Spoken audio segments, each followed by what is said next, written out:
Hi, I'm Jim from the Old Warlock. This is Alexander. It's tough to get good help.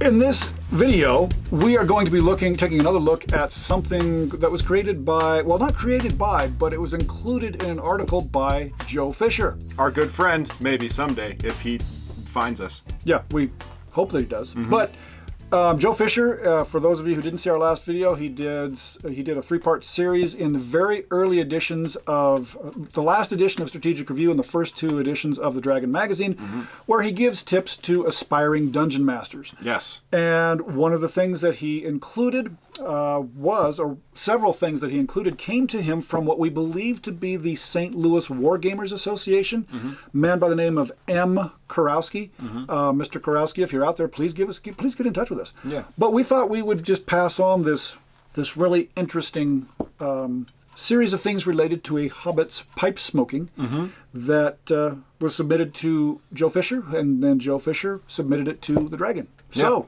let's have a look.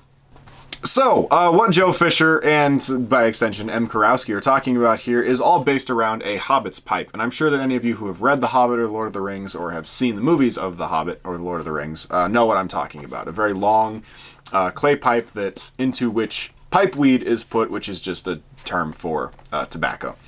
So, into these hobbits' pipes, which I'm sure some of your characters have probably had at some point or another, the main thing they're talking about is different pipe weeds that are going to have different effects on people. So I'm just going to run through these real quick. First up, we have the pipeweed of tranquility. The smoke from this pipeweed will cause all hostile creatures to refrain from attacking, and non-player characters of the smoker's party will have a +1 added to their morale. Nice. So that's a fun thing that you'd be able to use. I mean, you'd have to go into battle smoking a pipe, but yeah, you'd be fine. Yeah. The pipeweed of stoning. Good stuff. The smoke from this pipeweed will cause all hostile The smoke from the smoke from this weed will cause any creature within range to be turned to stone. Saving throws are allowed. This one's pretty brutal. Well, especially when there's a change in wind direction, which he mentions. Yeah. Note that, however, on any given turn, there is a 25% chance that the wind or something will be blowing the wrong way, and the smoker will get stoned himself. Nice. Nice. And by that, he means turned to stone. Pipeweed of illusion. The smoke from this pipeweed will act as a phantasmal force spell. Which is really cool. Yeah, that's a fun one. We have the pipeweed of Acapulco. It's easy to see all the fun a judge could have with a player character who happens to accidentally smoke this. Causes a smoker to treat everyone as his friend, stands around in a stupor, not attack, and defend at -3. Well, yeah, that's a...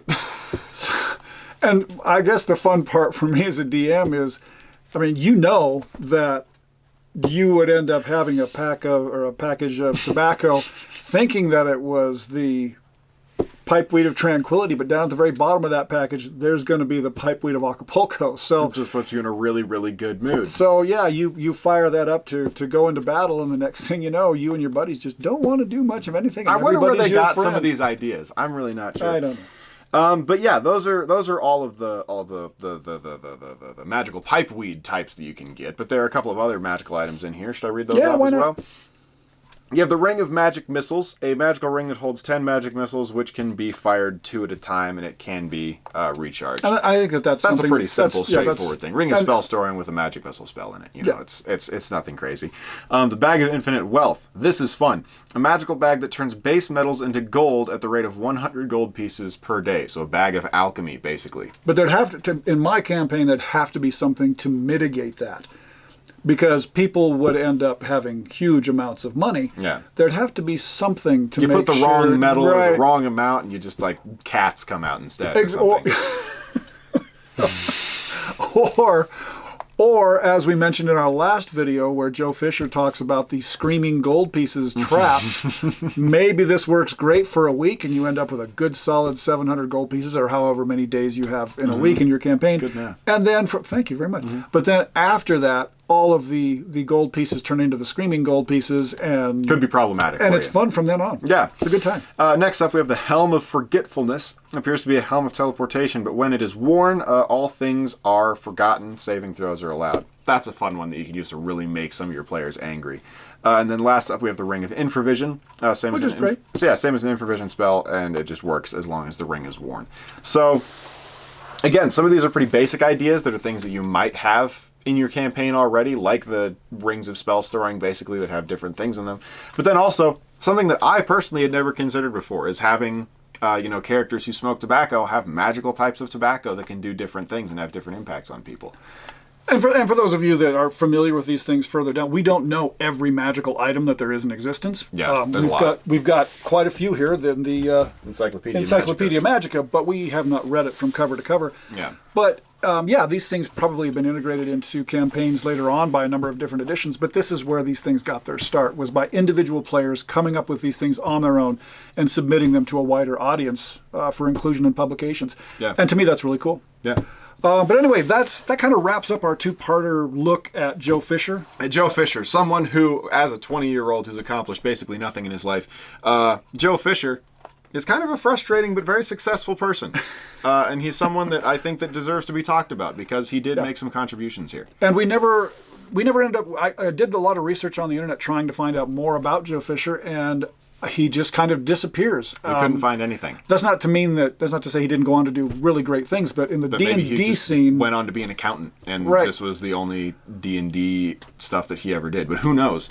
So if any of you have any information on him, please let us know. Yeah. Let us know. Yeah. Or if you are Joe Fischer that somehow found our tiny little YouTube channel, be sure to comment something, and we would love to talk. Well, and I would love to actually get a conversation with you going to find out what it was like for you back at this time period, because it's a fascinating time for Dungeons and Dragons, and the explosion of creativity then was really something. And the more I can find out about it, the better I like it. So Joe Fischer, please contact us. Yeah. All right.